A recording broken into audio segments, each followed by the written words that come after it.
Shalom Bracha.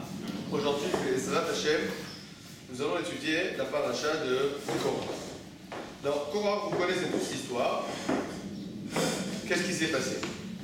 Il a voulu se révolter contre Alors, Moshe. un homme qui s'appelle Korah, d'accord? Il vient et il se révolte contre Moshe et Aaron en disant que pourquoi vous êtes, comme ça s'appelle, surélevés par rapport au peuple.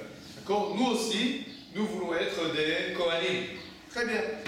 Alors, Moshe Rabbeinu, d'abord, il n'est pas d'accord. Ensuite, il dit, si vous continuez comme ça, vous n'avez qu'à amener de la Torah. D'accord? Et nous allons voir, est-ce que véritablement Aaron a été choisi ou pas? Bon, conclusion, qu'est-ce qui se passe? Alors, la terre ouvre sa bouche, elle engloutit Korah et tout son commandement. Ensuite, un feu sort du temple et il brûle tous les acolytes de Korah. En gros, Ils meurent tous. donc il est, on va dire, knock-out. Il n'y a pas de. Un carnage. Hein, c'est un carnage. Ensuite, une partie du peuple se plaint. Et qu'est-ce qui se passe? Une épidémie. Pour tous ceux qui, on va dire, qui sont tangents. D'accord? Et finalement, Aaron court avec de la Torah et il arrête l'épidémie. Bon, c'est clair. Aaron, dans les bons et les mauvais, il est du côté des bons. Et Korah et son assemblée, ils sont du côté des mauvais. Donc, on va dire, tout est très clair. Et voici que nous arrivons au Khamishi de la paracha. Alors, dit Moshe, dit à Kadosh Baruch Hu, dit à Moshe, Daber el bnei Israël, parle aux enfants d'Israël, Vekach meitam mate lebeit av. Prends de chacun d'entre eux un bâton, donc par chevet, par famille. Mais tu vas prendre les bâtons donc de tous les princes d'Israël. 12 bâtons. Sur chaque bâton, tu vas écrire le nom. Donc tu vas écrire, donc par exemple, Nachshon ben Aminadab, Lemate Yehuda. Alors, le bâton de Lévi, qui c'est qu'on va noter dessus? Aaron, pour les Lévi. Qui matait Echad de Rosh Metavotam. Puisqu'il y a un bâton par famille, donc Yosef, ça va être un bâton. Et Lévi, ça va être un bâton. Tu vas prendre tous les bâtons, tu vas les mettre dans le Mishkan, l'Ifna Edu, donc devant le Aaron HaKodesh. Alors, celui que je vais choisir, Mathéo Ifra, son bâton va fleurir. Et grâce à ça, je vais enlever de sur moi, et Témounot ben Israël, les plaintes des enfants d'Israël, Hachem Alidim Alechem, qui se plaignent sur vous que vous avez pris la Keuna. Mais d'abord, Moshe ben Israël, alors Moshe fait passer l'ordre, va être nous là, vous connaissez, Maté les Nassi, Ishechad, Maté les Nassi, Echad, les Betavoda, Shelem Asamatot, Maté Aaron, Matota. Et donc, les enfants d'Israël donnent chacun un bâton, et le bâton de Aaron au sein de leur bâton. Pourquoi au sein de leur bâton? On parle qu'on dise que c'est injuste, on l'a mis à côté de la lumière, on l'a mis à côté de l'eau, c'était trop proche de la Shrina, donc bon, donc il est au sein de tout. Donc Moshe Rabbeinu prend les bâtons et les met dans le sanctuaire, le lendemain. Moshe Rabbeinu se rapproche, il ouvre le rideau, et tout le monde voit que quoi? Le bâton de Aaron a fleuri. C'est Pérah, il sortait une fleur, il y a un bourgeonnement, il y a même des fruits, des amandes. Alors Moshe Rabbeinu sort tous les bâtons du Ohel Moed, El Kol Ben Israël, Vaïrou, tout le monde a vu, Vaïkrou et Shmatéou. Alors, chacun des Nessim vient et prend son bâton. Très bien. Ça, c'est le chichi de la paracha. Je vous écoute. Quelle question vous interpelle à la lecture de ces psukim? Oui. vient de voir pendant 2 étapes avant la première paracha qu'on a eu 2 preuves que c'était Aaron qui était choisi, donc pourquoi on a besoin de rajouter encore? Alors, a priori, d'accord, une fois qu'on s'est pris 2 fois knockout, on comprend que... C'est lui. Bon, ça y est, c'est lui. Disons que celui qui pense qu'il a encore un doute, parce que Aaron, c'est bon, c'est pas le bon, il est... On va dire... il a un problème.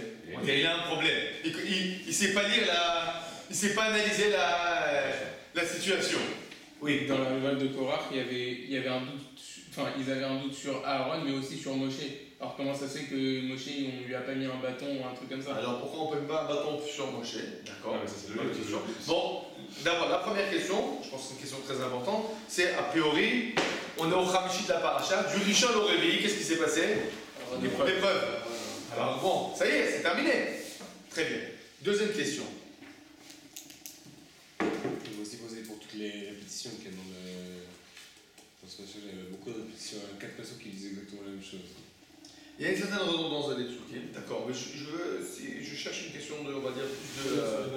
Hein? Pas besoin d'avoir... Pourquoi des bâtons? Pourquoi une preuve de telle manière? Si on m'aurait dit à moi j'aurais fait une autre preuve. J'aurais dit, vous n'avez qu'à construire 12 hôtels.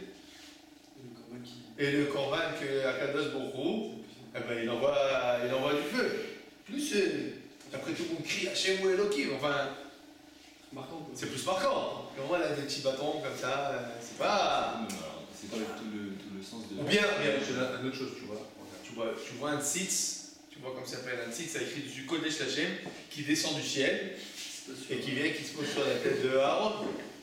Ou bien, tu as un tzitz qui repose sur un oreiller, et tu dis celui qui arrive à soulever le tzitz, alors c'est à lui. Comme ça s'appelle Excalibur, on n'a qu'à faire à l'Arthur. Tu comprends pourquoi les bâtons, c'est mesquin des bâtons, c'est pas. Il n'y a rien de. Un peu d'Hollywood quoi. Si déjà on peut prouver que. Pour ceux qui sont pas. Ouais, mais d'accord, pour ceux qui sont pas convaincus, viens, on fait quelque chose de plus.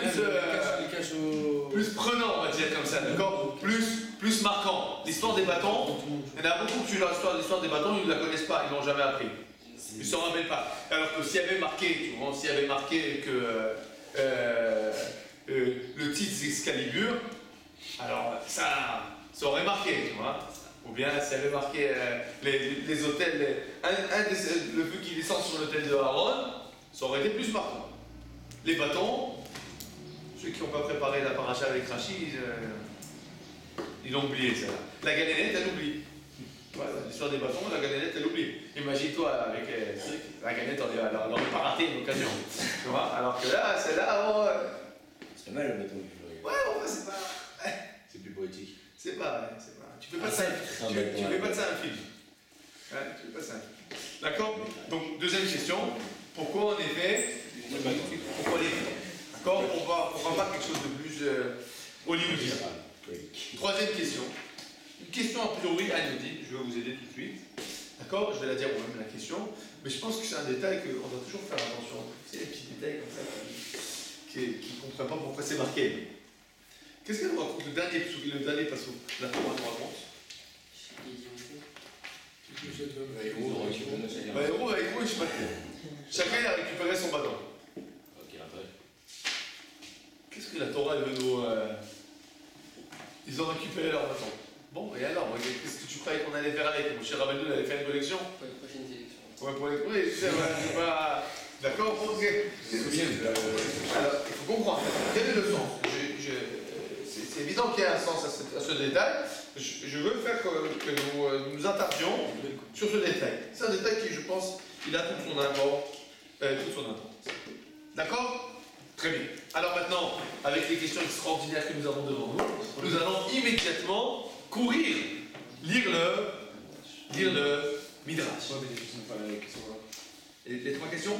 Très bien. Alors, on va faire un petit examen. 3 questions. Nous t'écoutons. Tu n'as pas suivi. Alors, qui peut nous dire la première question? On va t'aider. Première question, oui. Non, c'est pourquoi on est obligé de retester Aaron. Pourquoi? Tu viens de dire. Mais oui, tes questions, on l'a dit. Ah, tu n'as pas compris. Tu n'as pas compris ma question. Ouais, c'est ça. C'est pas grave. Ne dis pas ton nom, tu es filmé, ne dis pas ton nom. Alors, nous t'écoutons. Donc, Première question. Pourquoi On va retester Aaron. Pourquoi retester Aaron? Très bien. Deuxième question. Pourquoi le bâton? Pourquoi le bâton? Pourquoi le bâton? C'est pas chaud. Et troisième question. Pourquoi la Torah a trouvé important de mentionner qu'ils ont récupéré leur bâton? Très bien. Alors, comme nous allons dire, comme nous avons l'habitude, nous allons étudier le Midrash. Midrash devant vous, donc ligne 6, ligne 7. Midrash Rabbah, Parasha Yutret, Od Kalki. Oumaté Aaron. Alors, tu vas prendre le bâton de Aaron. Depuis quand Aaron il a un bâton? Yeshomri. Alors, il y en a qui disent Oumaté Shaya Beyad Yehuda. Il s'agit du bâton de Yehuda. Non, pourquoi il est dans la main de... Shenem. Oumatecha. Asher Biatra. Donc Tamar, elle a dit à Yehuda, donne-moi le bâton qui est dans ta main. Vous avez compris le rapport? Non. Moi non. Veyesh Omrim. Il y en a qui disent Ou Amate Shaya Beyad Moshe. Alors le bâton, c'est le bâton qu'il y avait dans la main de Moshe. Ou Meat mon parach. Et il a fleuri de lui-même. Chez Nehema. Veine parach Mate Aaron.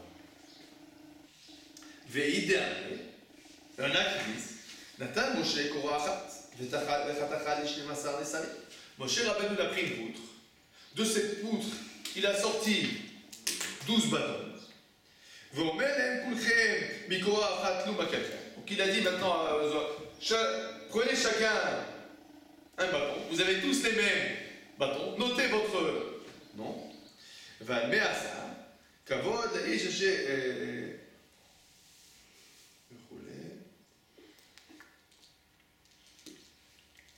Zéro. Très bien. Alors, nous avons trois explications. D'où il vient le bâton? Alors, premier bâton, le bâton de Yehuda et Tamar.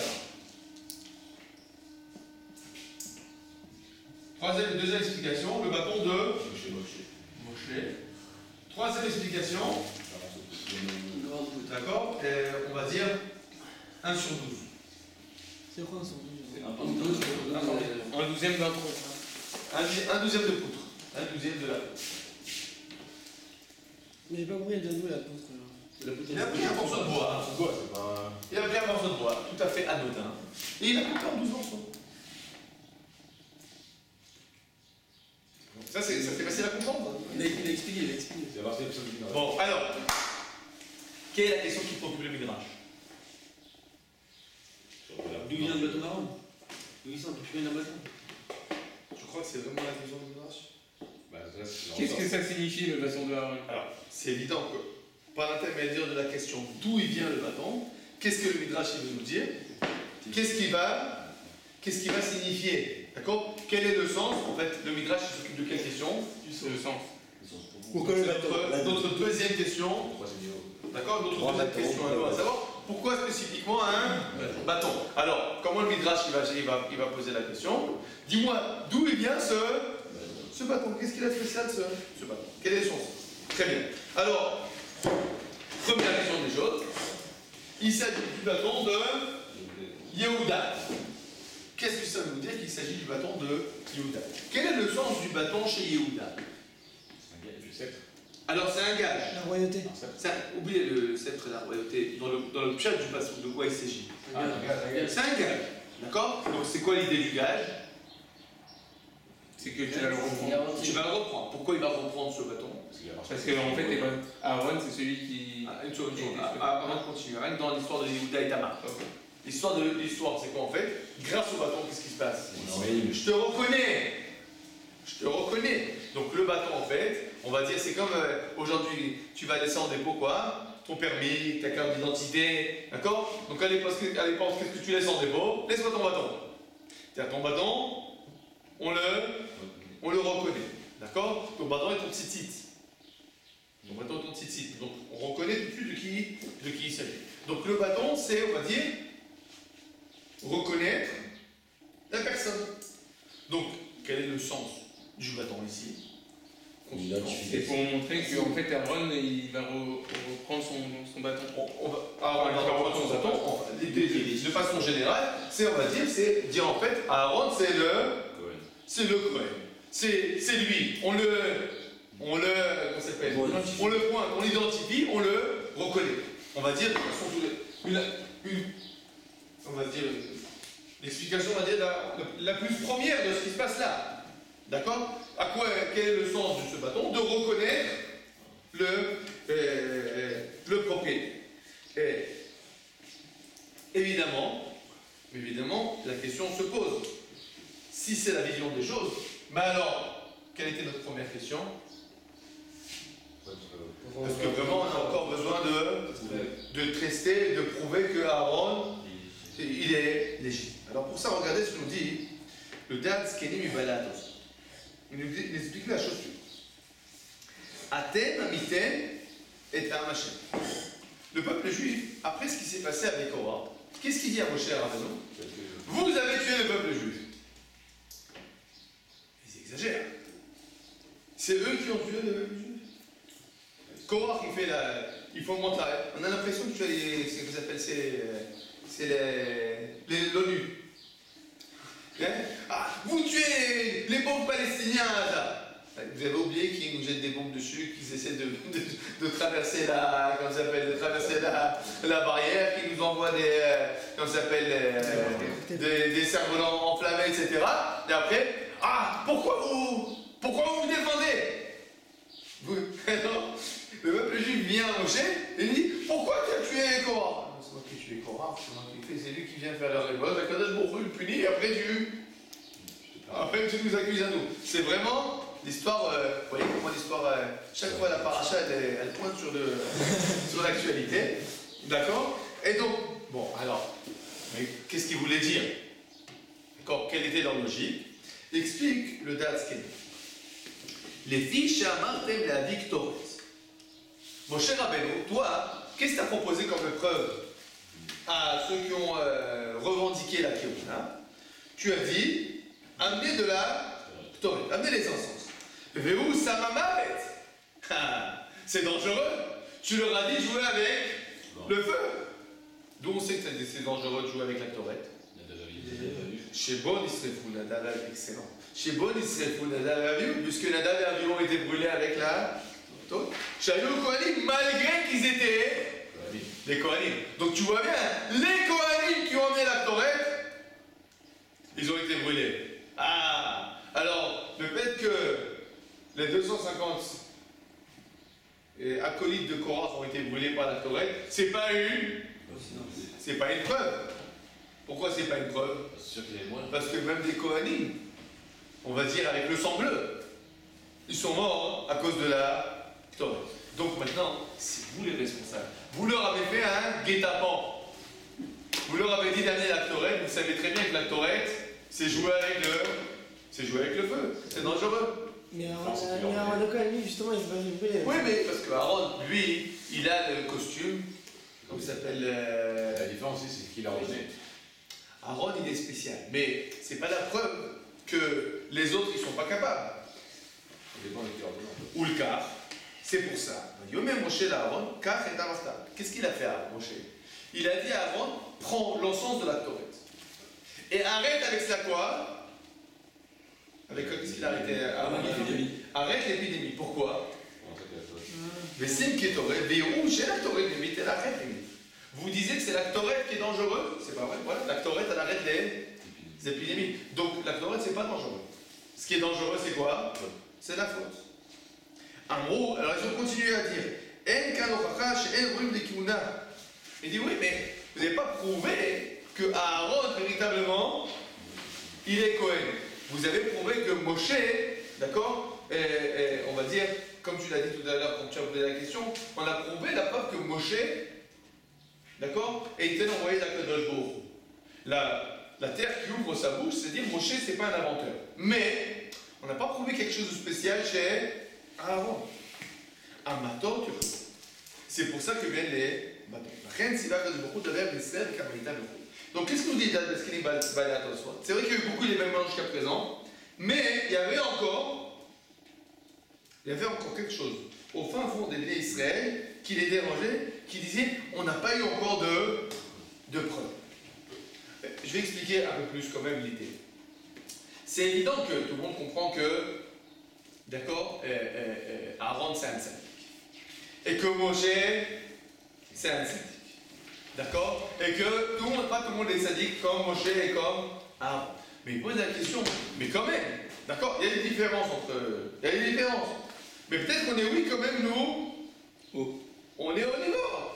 D'accord? Il y a quelqu'un qui peut. Tu peux avoir 800 en psycho. 780, c'est bien aussi. C'est quand même dans les bons. D'accord? Donc. Les attachés. Si déjà on vise haut. Alors donc qu'est-ce qu'ils disent? On n'a pas 800, on n'est pas. Bon, ben 780, 760, ça va, on a quand même. On a quand même quelque chose, il faut quand même y arriver. D'accord? Et donc la réponse, non. Non, Aaron, il est vraiment au-dessus, il est vraiment spécial. Bon. Alors, si on voit les choses comme ça, on va répondre à notre troisième question. Pourquoi les Nessim, ils prennent leur bâton à la fin? Pour se rappeler. Alors, on peut expliquer ça de plusieurs façons. Je vais vous donner une explication que j'ai vue dans la Chassidoute de Rogin. Ils disent la chose suivante. Ils disent, parce que c'était des bons perdants. C'est des bons perdants. Ils ont perdu avec, comment ça s'appelle? Avec classe. D'accord? Donc, ils viennent à la fin et disent, ah! Alors, c'est pas qu'ils prennent les bâtons et s'en vont. Ils prennent les bâtons et ils vont à tout le monde. Nous avons perdu. C'est-à-dire qu'une fois qu'il y a eu la preuve que vraiment Aaron il est spécial, qu'est-ce qu'ils font? C'est pas qu'ils cachent. D'accord? Ils viennent et ils serrent la main du gagnant en lui disant, vraiment t'étais meilleur. Vraiment t'étais meilleur. Ça te revient de droit. Il y a toujours le mauvais perdant qui dit, ouais, c'était un coup de bol, c'est une seconde de plus et j'aurais gagné. Bon. Oui, mais c'est la seconde qui fait toute la différence, d'accord? Et regarde, vous savez qu'on apprend quelque chose de très très important des gens qui font la course. Qu'est-ce qu'on apprend? Des gens qui font la course. Là, des sprinters. Des sprinters. Qu'est-ce qu'on apprend de très important? On apprend la valeur d'une demi-seconde. Réfléchissez à ça. On apprend la valeur d'une demi-seconde. Pourquoi? Quasiment longtemps. Une demi-seconde, ça peut tout changer. Parce qu'une demi-seconde, ça fait la différence entre celui qui gagne et celui qui perd.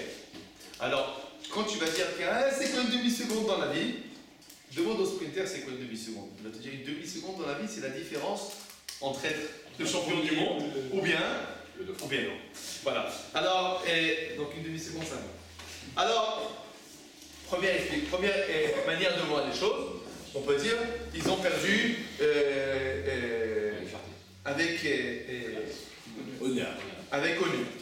D'accord? Ou bien, et en fait, si on comprend les choses comme ça, on peut comprendre pourquoi il s'agit véritablement du bâton de Yehuda.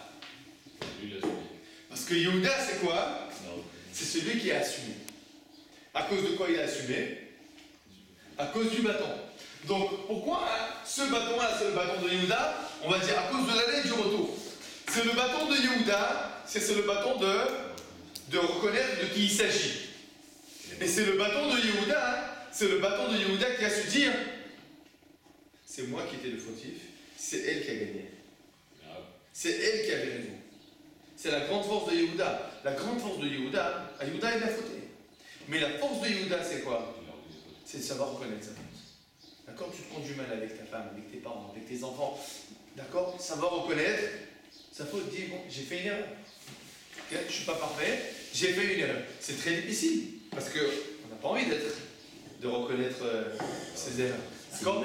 Finalement, c'était, on va dire, beau de la part des enfants d'Israël. On va dire que tous les bâtons, c'était des bâtons de Yehuda. D'accord? Que tous les bâtons, c'était des bâtons. Tous les bâtons, c'est des bâtons dans l'essence des bâtons de Yehuda. À savoir que d'un côté, grâce au bâton, on a reconnu la valeur de Aaron, et de l'autre côté, tous ils ont dit, bon, c'est vrai, c'est Aaron. Donc c'est les autres qui ont bâton, enfin, c'est les autres bateaux qui ont bâton de Yehuda, pas c'est pour ça que j'explique que tous les bâtons, finalement, c'est des bâtons de Yehuda. Dans les différentes facettes du bâton de Yehuda. D'accord? Donc, c'est une première vision des choses. Le bâton, tout simplement, reconnaissance. Deuxième vision des choses, bâton Moshe. C'est quoi bâton Moshe? Le bâton de Moshe. Le bâton magique. Le bâton de Moshe, c'est le bâton magique. C'est que le bâton magique, C'est la chef de la chaîne. là je le trouve de la C'est chaîne. les 10 pieds. Les 10 plaies, ça veut dire quoi? Quand tu vois le bâton de Moshe, qu'est-ce que tu te dis?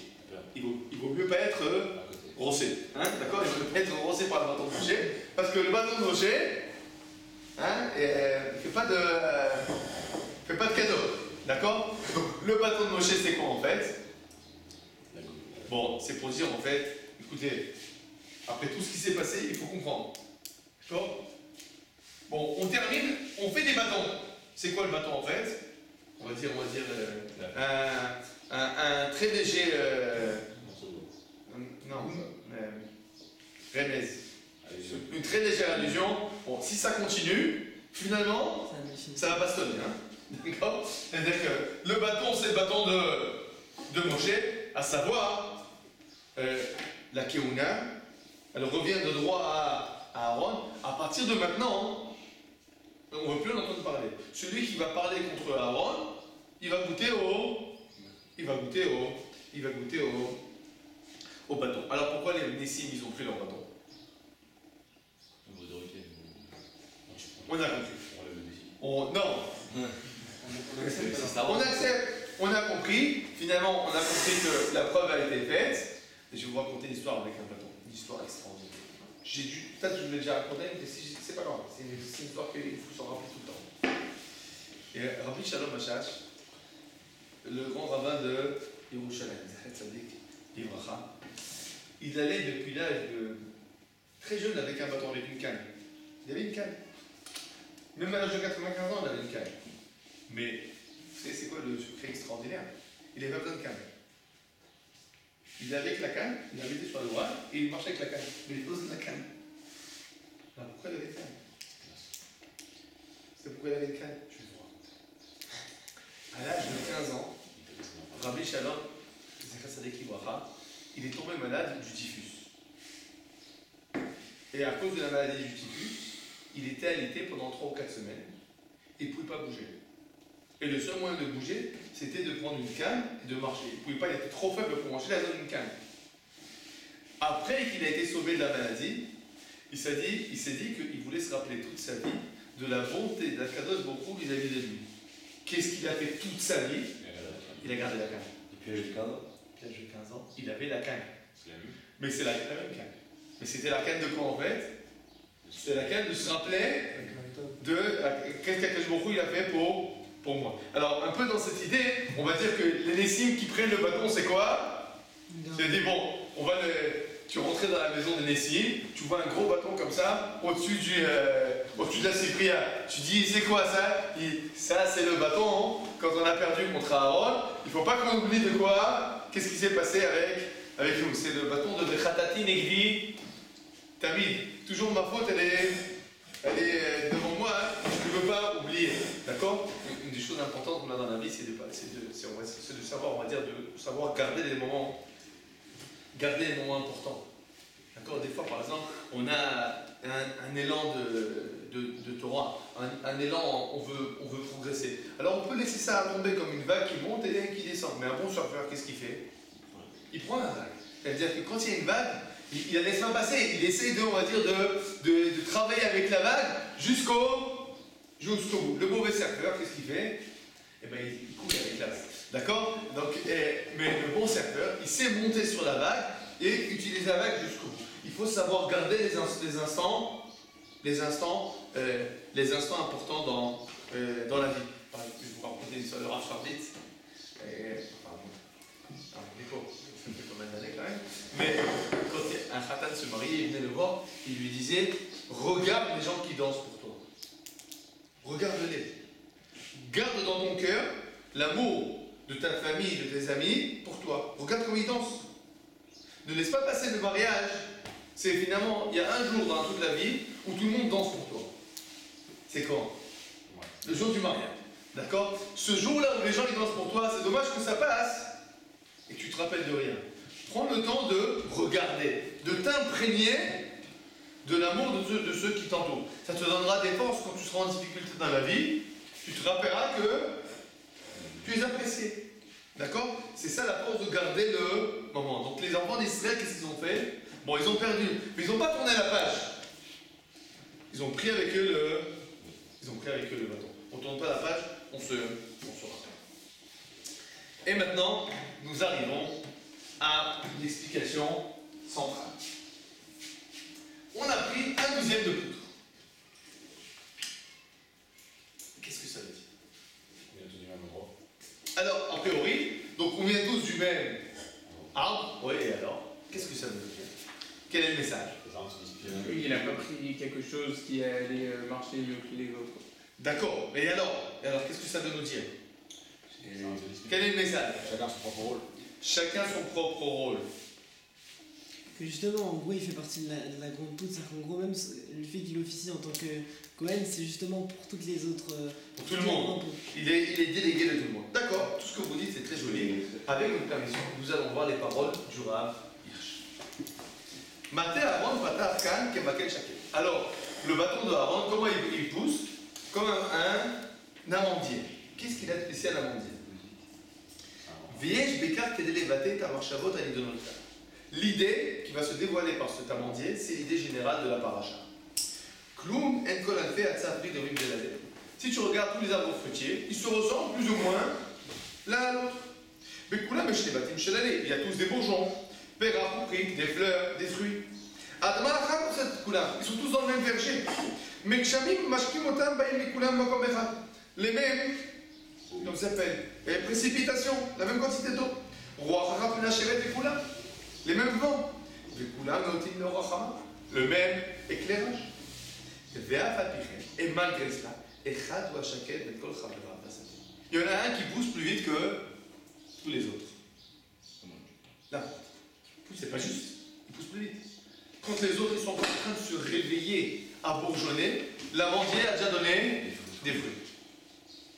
On va dire qu'ils sont tous longs à la détente et l'amandier. C'est un rapide. Ça vous rappelle qui ça, les rapides? Zrizim. Zrizim. Les Kohanim. Il écrit que les Kohanim, ils sont Zrizim. Ou Bemaï. Donc, quelle est la spécificité de l'amandier? Bashkida. Il est comment ça s'appelle? Choquet. On va dire c'est le sérieux. D'accord? Le sérieux, le travail sans relâche. Chez Hachman, on l'ikra. Pourquoi on appelle le shaked? Shaked en hébreu correspond à shakdan. C'est quoi un shakdan en Beth Midrash? Shakdan. Ouais, ça un battant, il s'assoit, il bouge pas de la chaise, il travaille. D'accord? Il amène. Il est productif. La productivité. C'est ça un shakdan, un productif. D'accord? Alors, comment on appelle l'arbre le plus rapide? Le productif. Ça vient de là. Mais oui, le mot en hébreu shaked, en hébreu l'amande, en français l'amande, c'est aucune signification. Mais en hébreu, le mot shaked, ça a une signification. C'est-à-dire que l'arbre shaked, tu peux traduire le mot shaked. C'est quoi le mot shaked? Productif. Pourquoi il est appelé productif? Parce qu'il donne, il est plus productif que les autres. Donc plus vite que tout le monde, il travaille. Ils sont tous en train encore de se réveiller, de réfléchir, je donne du fruit, je donne pas des fruits. Lui, il a commencé à remplir les cadeaux. Donc, qu'est-ce que ça veut dire en fait? C'est quoi l'idée? C'est que Aaron il pousse plus vite. Aaron il pousse plus vite. On est tous les mêmes? Non. Aaron, il est vraiment spécial. Qu'est-ce que vous voulez? C'est pour ça qu'il y a des différences entre les êtres humains. Alors c'est quoi l'idée en fait? Au début on a pris les 12 les mêmes, on les plante tous, et qu'est-ce qui se passe? Tu vois qu'il y en a un qui est plus rapide. Tu vois bien que, d'accord, on a peut-être l'air d'être tous les mêmes, mais pour de vrai on n'est pas tous les mêmes. Tous les arbres, ils ont l'air de la même chose. Alors pourquoi celui-là il pousse 10 fois plus vite que les autres? Ils avaient même en foutre, ça. Oui, mais A a priori c'est la même chose, ça dépend en fait. Ça va te dire, dans les yeux, tu as l'impression qu'on est tous les mêmes. Tous les êtres humains, ils ont l'air la même chose. Mais non, il y a des différences entre les êtres humains. Il y a une différence entre les êtres humains. Il y a une différence entre le Kohen et le Israël. Le Kohen, c'est l'amandier. Il est rapide. Il est rapide. Le Israël, c'est le pommier. C'est bien aussi, les pommes. C'est bien. Bon, ben, ça prend plus de... Ça prend... plus de temps. Alors, si on comprend ça, hein, je vais vous rapporter des paroles du rabbi du Admon Lubavitch. Il explique la chose suivante. Vous avez marqué que, qu'est-ce qui s'est passé avec le bâton? Il a donné des fleurs et des bourgeons et un fruit. Vous ne pouvez pas donner un fruit directement, on n'en parle plus? Non, c'est juste les étapes. Alors, l'idée, c'est quoi en fait? Il y a tout un passé, on va dire, malgré que c'est un S, donc un miracle, mais de l'autre côté, on est en train de parler de quoi? De la nature. On est en train de dire que la nature de Aaron, c'est la nature de l'amandier. Donc, pour témoigner qu'il s'agit là d'une nature, alors tu as toutes les étapes naturelles. Donc, l'idée en fait, c'est de dire qu'il y a une nature différente entre Aaron et les autres. Et avec votre permission, nous allons voir encore un midrash et arriver à un approfondissement dans la même lignée de ce qu'on vient de dire maintenant, mais un approfondissement.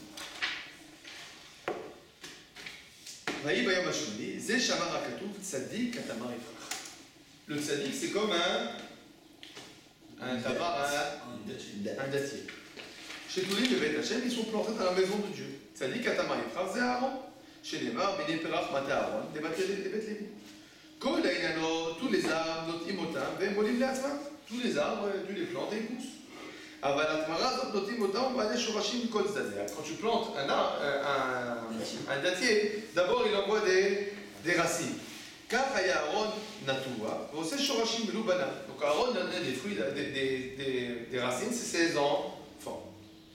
Ensuite, ça dit Katamarita, et Chanataota, où c'est qu'ils étaient plantés? Je tournais mes Hachem dans la maison de Dieu.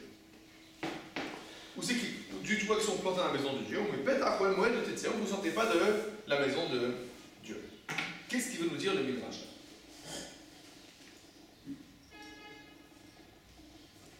Qu'Aaron il a un rapport spécial avec tous les œuvres de la Kodesh, c'est-à-dire qu'une fois qu'il est rentré, on ne peut plus sortir. Très bien. Mais quel rapport avec tout ce qu'on est en train de parler? Je vais vous raconter, je vais vous rappeler le machal. Comment on traduit le machal? Exemple. La parabole. Vous vous rappelez la parabole que rapporte le Kuzari? Je ne sais pas si vous vous rappelez, le Kuzari parle du lien qui est entre Am Israël et Eretz Israël. Il dit le lien qui est entre Am Israël et Eretz Israël, c'est le lien qui est entre une graine, un arbre et une terre. D'accord? Prends une graine de cactus, pas une graine de cactus, une graine de cocotier et fais-la pousser à Paris. Bonne chance. Pourquoi? C'est une graine de cocotier. C'est pas le climat. Ah, d'accord. C'est le climat, c'est la terre. En fait, c'est pas que le climat, c'est la terre aussi. Parce que tu as des terres qui sont, on va dire, qui sont plus basiques ou plus acides. En fonction de ça, tu fais pousser dedans tel ou tel fruit. Donc, qu'est-ce qui se passe? Il y a un lien, il y a une corrélation entre la terre, l'endroit et la graine. Un cocotier, tu fais pousser à tropical, à Haïti. D'accord? Les oranges, tu les fais pousser à Méditerranée, l'Espagne, Eretz Israël. Les poires, les poires, tu peux les faire pousser un peu partout. D'accord? Mais on va dire des fruits spéciaux, ils grandissent dans des endroits spéciaux. Et le Kuzari nous dit, le peuple juif c'est comme ça, son lien avec Eretz Israël. Le peuple juif c'est un fruit, il donne des fruits. Mais quand tu plantes un arbre dans un endroit qui n'est pas adapté à sa nature, qu'est-ce qui va se passer? Il va donner des fruits, même s'il donne, ou bien il va pas donner de fruits, ou bien il va donner des fruits tout à fait, on va dire, miteux, d'accord? Douteux. Alors que si tu le fais planter dans la terre qui lui revient, qu'est-ce qu'il va donner? Il va donner il va pouvoir sortir, on va dire tout son potentiel, va pouvoir venir à s'exprimer dans la réalité. Donc il dit le peuple juif, un juif qui est planté en France, ou qui est planté en Angleterre, bon, c'est un juif, il a une graine de juif, c'est un juif, d'accord? Mais quel type de fruit il va pouvoir donner? Douteux. C'est pas ça. il ne va pas pouvoir exprimer son potentiel de façon pleine. En Eretz Israël, c'est sa place, c'est son endroit, et voilà qu'il va te donner, qu'il va pouvoir exprimer son potentiel de façon tout à fait, on va dire, naturelle. D'accord? On va dire la grande différence qu'il y a entre l'enfant qui grandit en Eretz Israël et l'enfant qui grandit en France, par exemple, c'est est-ce qu'il grandit de façon naturelle ou pas? C'est tout. L'enfant qui grandit en Israël, il tête l'hébreu au biberon. Il vit, il réfléchit de façon naturelle en hébreu. Donc automatiquement, le Tanakh, tout ça, c'est naturel. Il n'a pas besoin d'un apprentissage, on va dire, extérieur pour arriver à lire. C'est écrit dans sa langue maternelle. C'est naturel. Quand tu vas parler avec lui du Tanakh, de la Torah, tu vas lui dire Shiloh, Eli, Bethel. Il comprend de quoi il s'agit? Shiloh, c'est ici, Eli, c'est ici. C'est tout à fait, on va dire, c'est sa géographie, c'est son histoire, c'est sa langue, c'est naturel. Donc automatiquement, grandir dans la Torah, c'est grandir dans on va dire, dans la continuité tout à fait naturelle c'est sa géographie, son histoire. D'accord? L'enfant qui va naître en Khoutzlaret. Alors il va apprendre nos pères les Gaulois. Et à un moment ou à un autre, son père va dire non, nos pères ils n'étaient pas Gaulois, mon fils. Tu apprends nos pères les Gaulois à l'école, mais nos pères à nous c'est Abraham, Isaac et Yaakov. Ah bon? Et où c'est qu'ils habitent? Il dit de l'autre côté de la Méditerranée. Mais où, papa? À côté de Paris ou loin de Paris? Ben, dans la banlieue, mais. Je comprends pas. Je comprends pas. L'enfant, pour lui, c'est quoi sa géographie? La France. C'est la France. Son histoire, c'est la France. Tout ce qu'il va apprendre, ça va devenir quelque chose, on va dire, un ajout extérieur. D'accord? C'est la graine qui pousse dans son environnement, pas naturel. Évidemment, ça ne va pas donner les mêmes fruits. Ça ne va pas donner les mêmes.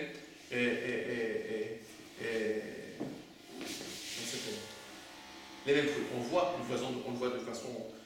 de façon très très claire. Par exemple, où c'est que la Torah se développe? Bon, après, il y a un développement de Torah. Partout, il y a des juifs, un développement de Torah. Mais il n'y a pas de doute que le développement, on va dire, le plus fulgurant, le plus explosif, d'accord, c'est en Eretz Israël. Pourquoi? C'est naturel. D'accord? Ça pousse naturel. Ça, c'est ce qui nous dit qui? Le cousin. Le cousin. Reprenons cette même idée.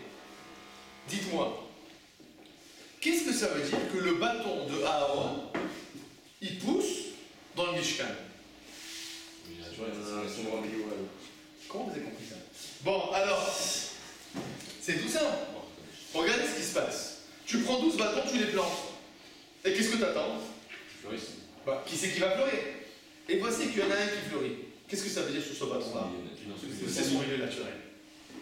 Donc, le fait que le bâton de Aaron fleurisse est faux. Dans le Mishkan, ça veut dire quoi? Que le milieu naturel de Aaron, c'est où? Le Mishkan. Qu'est-ce qu'il y a marqué sur lui? Chétolim Bevet Hashem.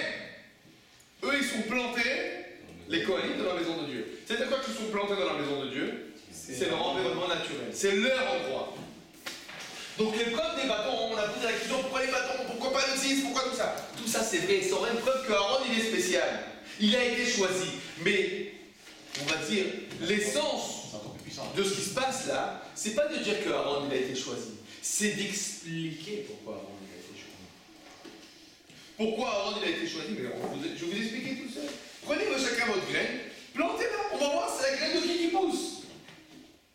Et voici que le bâton d'Aaron il pousse. Vous avez compris pourquoi Aaron? Parce qu'à priori, d'accord, celui qui arrive finalement à sortir son véritable potentiel dans le Mishkan, c'est Aaron et pas les autres. C'est sa spécificité à lui. C'est pour ça que c'est lui qui doit être.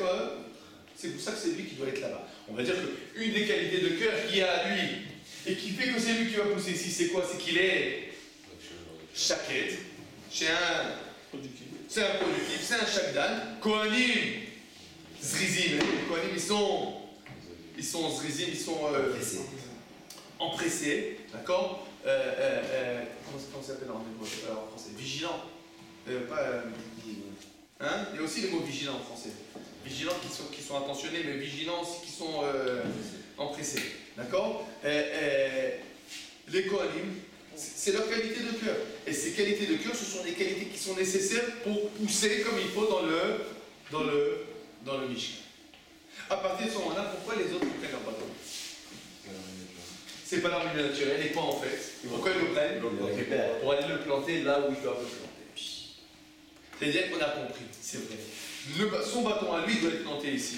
Nous devons planter notre bâton autre part. On doit le récupérer. Parce que l'idée, on va dire, de toute cette épreuve, c'est pas de dire c'est qui est plus beau, c'est qui est plus gentil. C'est de prouver qu'il y a une différence dans la nature humaine. Il y a celui qui est plus apte à être au Mishkan, il y a celui qui va être plus apte à faire d'autres très belles choses pour le peuple juif, mais pas au Mishkan. Il y a celui, par exemple, qui va être le grand commercial israélien. C'est qui le commercial israélien par excellence? Zvouloun. Zvouloun, c'est le grand commercial. D'accord? Il est sur les côtes. D'accord? C'est le grand commercial. Le grand enseignant.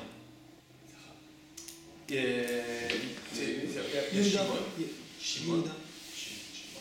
Non, Yehuda, c'est la Torah. C'est la Malchout. Non, c'est la Malchout. Tous, c'est dans la Torah. Ils sont tous dans la Torah. C'est la Malchout dans la Torah. C'est le commerce dans la Torah. C'est l'enseignement dans la Torah. C'est la Keuna dans la Torah. C'est-à-dire que la Keuna est une des facettes du peuple juif. Celui qui est responsable, on va dire, du côté de l'expiation des fautes, du côté du peuple. Celui qui va te donner le moyen de développer ta tfila. Ça, c'est le rôle du Kohen. Tu as le rôle de l'enseignant. Tu as le rôle de comment ça s'appelle? Pas l'astrologue. Science, scientifique. On va dire les sciences, pas astrologiques. Astronomique. D'accord? C'est qui l'astronome? Et à Yosef. Issachar, c'est l'astronome.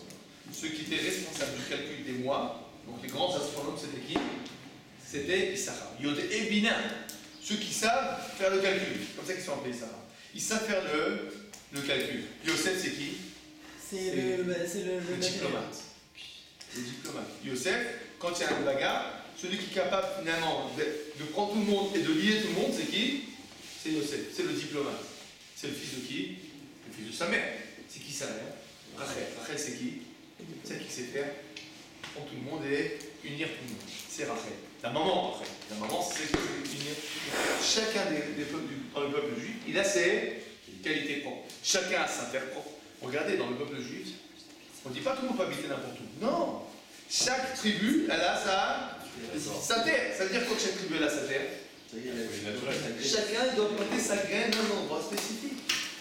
Et chacun va recevoir le terrain qui lui est propre. On avait déjà parlé, je crois, par Parashat Vayeler. D'accord? Que vous vous rappelez les Argrizim et Areval? Il y avait les Nordiques et les Sudistes. D'accord? Les Nordiques, c'est les plus, on va dire, le côté plus matériel. Les Sudistes, c'est le côté plus spirituel. Donc vous voyez que chaque chevet, en fonction de son rôle, reçoit la terre qui lui est adaptée. Le commercial reçoit une terre fertile, l'érudit reçoit une terre aride. Donc on voit bien que le dispatchement des enfants d'Israël, même dans la géographie juive, c'est une géographie spirituelle. À savoir, chacun doit recevoir la terre qui lui est apte pour pouvoir sentir son potentiel au maximum. Et c'est là finalement l'idée du bâton de Aaron. Donc c'est véritablement un bâton et c'est pour nous aussi un message que chacun d'entre nous doit pousser dans l'endroit où il est le plus adapté à donner les meilleurs fruits pour le peuple juif. Bon, Adonai Leolam. Amen.